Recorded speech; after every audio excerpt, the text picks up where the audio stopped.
Following the demolition of the landmark bridge, the wife of the 2019 YPP presidential candidate, Mariam Moghalu, has still reaction on social media when she took to her X account to write, "Invest in Lagos at your own peril." What she is saying that anyone going to Lagos to invest is going on a dangerous mission, and some persons have criticized her for that statement. I don't know why they are actually criticizing her. She's, free to air her opinion, and there's a reason why she's saying that. But however, I think before you criticize people who invest in Lagos, you should look at the reason why they are investing in Lagos. All right, we're going to come back to the reason why people go to Lagos to invest. But let us look at her statement improper. Is she right to make such statement? Is she in the confine of her own opinion to make such statement? Is she politicizing the issue? Is she making the issue to become an ethnic issue? I think she is right, and the statement she made is in place. Now let's go back, some few months back during the 2023 presidential election. You all saw the campaign against the Igbos. There were open campaign against the Igbos. Don't vote in Lagos if you are not voting for the APC. Go back to your hut in the Igbo land. MC Oluomo, the thoughts of the Lagos state government, came up and said anyone who is not voting for the APC will not be allowed to vote. And even the police PRO came up and said that was a joke, that the statement is a joke. But during the election proper, we saw what happened.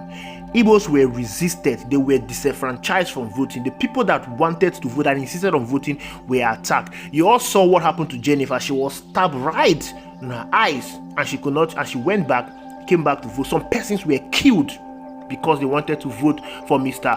Peter Obi. After Tinubu lost Lagos to Mr. Peter Obi, you saw how some persons went on the streets of Lagos and said Lagos belongs to the Yorubas. There was an open campaign against the Igbos, asking the Igbos to leave Lagos state. And you saw how the 2023 gubernatorial election in Lagos was a war. The governor did not criticize that action. The governor did not say anything about that action. He won the election and he was sworn in for the second term. Just barely few months into office, there was mass demolition of properties, most especially belonging to the Igbos. Mass demolition of property. People's houses were being destroyed, demolished, belonging to the Igbos. And after that, you saw how a popular market that is being dominated by the Igbos was also demolished. And then the landmark bridge incident. So whatever this woman is saying, she is right in her confines to make that statement, because I can tell you for free that the Lagos state government have not been fair with the Igbos, because what happened during the 2023 election should not have happened. If the Lagos government was sincere about inclusivity, they wouldn't have allowed that thing to happen. But nobody was punished. MC Oluomo is still going free. The people that killed, destroyed people's property during the elections, they are still walking freely in Lagos. Nobody has been arrested. Apologies has not been made. Nothing so far. What then do you expect the people at the receiving end to do? You have asked them to leave Lagos, and somebody is echoing that same opinion of yours, asking them not to invest in Lagos. Why are you then complaining? Why are you attacking her? She's not the only one that have even made such statement. Emmanuel Emenike, when the people's houses were being destroyed in Lagos, came up and said, don't invest in Lagos. Emmanuel Emenike built his hospital, mighty hospital in Imo State. He said, don't invest in Lagos. Come back home and invest. But then at times, when people make this comment, they also have to consider a lot of things. Why are people going to Lagos to invest? Why are the Igbos going to Lagos to invest? Why wouldn't they invest in Igbo land? Igbos have investment all over across the country. Why is Lagos their port of call? Now, that is what we need to discuss. You have to understand that before you establish any business, there are things you must consider. Nigeria already has the market, and the market is not only domiciled in Lagos, it's scattered across the country. But there are most important things that you must put in place, and that is number one, the availability of raw material. And raw material being available is good, but it's not the most important thing. You also have to look at the proximity of your company to that raw material, because when you have a raw material that is available in the north and your company is domiciled in the south, it's going to pose a problem of transportation problem. Now when you look at it, The only functional port we have in this country is domiciled in Lagos. The Lagos Seaport, Apapa Seaport. That is the only functional port we have in this country. A country of over 200 million citizens have only one functional seaport, domiciled in Lagos. And then when you talk about airport, I know you want to argue that there are so many airports in Kano, in Calabar, in Akwa Ibom, but you all know that most of these airports are not up to the international standards. The ones of highly international standard is the one in Lagos, and there are Nnamdi Azikiwe International Airport in Abuja and the Murtala Mohammed International Airport in Lagos. The seaport and the airport is one of the major reasons why you see people rush down to Lagos to establish their businesses, because most of the things they import are being bettered in the Lagos airport, of which they cleared, do whatever they want to do, and ship it in other parts of the country. Does it mean it's only Lagos that we have seaport? Actually, no. There's a seaport in Onne in Port Harcourt, and there is one in Calabar. These ports are there, but what is the fate of this seaport? I want you to listen to this report about the Calabar seaport. We'll be back. After languishing in a state of disuse for over 25 years, the Calabar port's inability to accommodate modern vessels has dealt a severe blow to the region's economic fortunes. Governor Tu's impassioned plea underscores the urgent need for action to overcome the port's long-standing challenges and unlock its immense potentials. During discussions with the House of Representatives Committee, led by its chairman Nnolim Naji, who led members on a courtesy call on the governor while on an inspection of the port in the state, Governor Tu emphasized the critical role of the Calabar port in driving economic growth and jobs creation in Cross River State. He urged the committee to prioritize dredging and maintenance effort, stressing the port's strategic importance within the national maritime infrastructure framework. Blue economy, as they call it, maritime, is very strategic and critical for nation growth.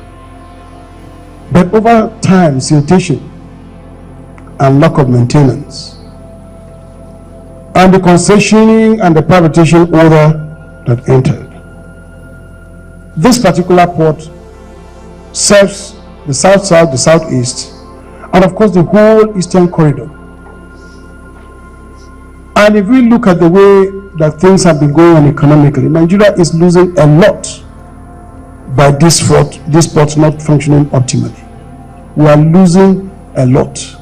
Echoing Governor Tu's sentiments, Chairman Nnolim Naji reiterated the committee's unwavering commitment to reviving the Calabar port.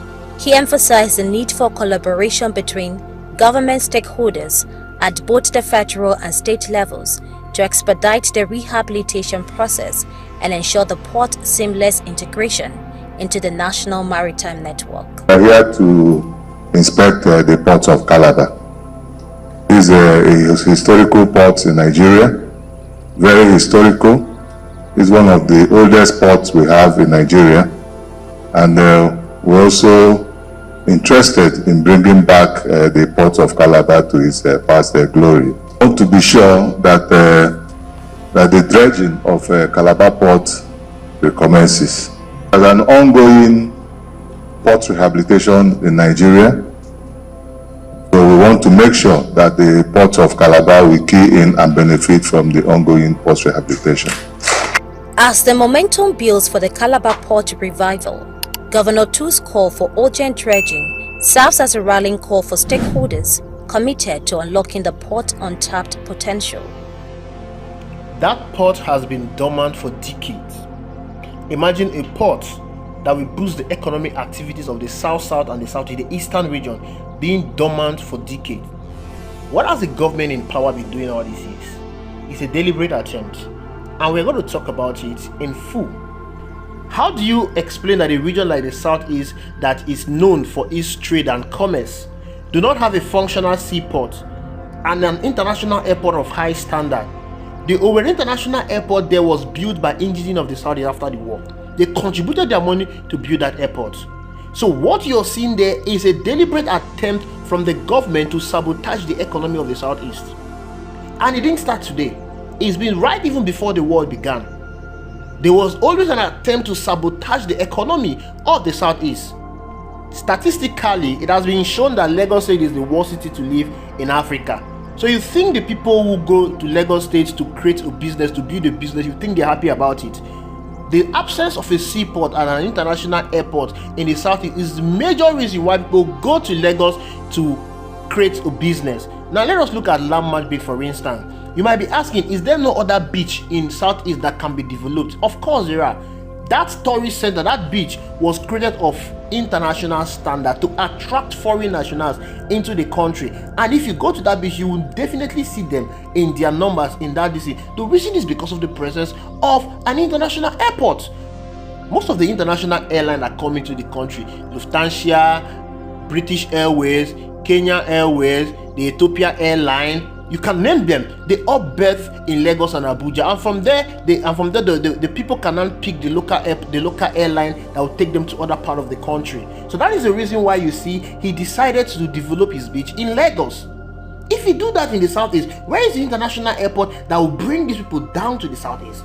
That is the reason why you see him building his business in Lagos. So it is a kind of constraint, and a lot of persons have asked, can't these people in southeast, can they contribute money to build international airports, to build seaport? Of course they can do it, but any attempt to do that, they are going to face administrative bottleneck. The federal government is going to frustrate that attempt, because like I said, there is a deliberate attempt to frustrate the southeast economically. Let me give you an instance. I made a video about the Aba power plant, the geometric power plant that was commissioned in Abia State. That power plant has been conceived many years ago, close to 20 years ago. Do you know why it stayed that long before it came to fruition? Administrative bottleneck. There were a lot of persons in power, in politics, that did everything possible to frustrate that project from coming into fruition. A lot of persons. That is what we are talking about. Things that will benefit the people, things that will boost the economy. They will do everything possible to frustrate it. They know what they are doing. If the economy blows up, people will not want to go and carry ballot boxes for them. They will not have anybody to be singing their praises. That is the reason why you are seeing they are doing everything possible to frustrate these things. How can you tell me that a country like Nigeria with 200 million persons, they are finding it difficult to maintain airports, to maintain seaports? Come on, there should be seaports scattered over the country. It's going to boost the economy of this country. It will as well reduce inflation. Price of goods will come down, because when you have someone who goes to Lagos to clear his goods and bring it down to the southeast, it's a lot of money, and the person is going to put the brunt of that money in the price of the goods. But when you have the seaports scattered in the southeast, in the south, you have one in Port Harcourt, you have like 2 seaports in the southeast, you have another one in Calabar, the price of goods will definitely come down. And this will lead to the creation of more industries, because more raw materials will be available. It will be available. It will force people to go into manufacturing. Because currently there are so many persons that want to go into manufacturing, but they are looking at the constraint of importing raw materials from overseas. But when you have seaports scattered all over the country, it's going to encourage more persons to go into manufacturing. And this will definitely reduce the price of goods. It will increase productivity, the GDP will grow, and the economy will blossom. But the federal government will deliberately want to sabotage this effort. They will not want the economy to grow. That is because we have wicked leaders in power. Leaders who will choose to destroy people's businesses just to build a coastal highway than to build a seaport.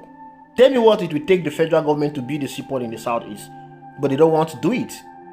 They don't want to do it. So rather than actually trying to, tell the people who invest in Lagos not to invest in Lagos, I think there should be a call for the seaport to be diversified. It is such a shame that at this dispensation, we have just one functional seaport in Lagos. And a lot of time it's been said that that seaport is already congested. Why not decongest the Lagos seaport? Decongest it. Where they are talking about dredging the Calabar seaport. Kudos to them. I hope it's not going to be a white elephant project, because that is what they are known for. Look at the River Niger. They say that they are going to build the second River Niger, but that River Niger needed to be dredged. But they ended up building the second River Niger. Now tell me, how has that impacted the economy of the southeast? How has it impacted the economy of the southeast? Something they politicize so much. How is it easing transportation of goods and services in the southeast?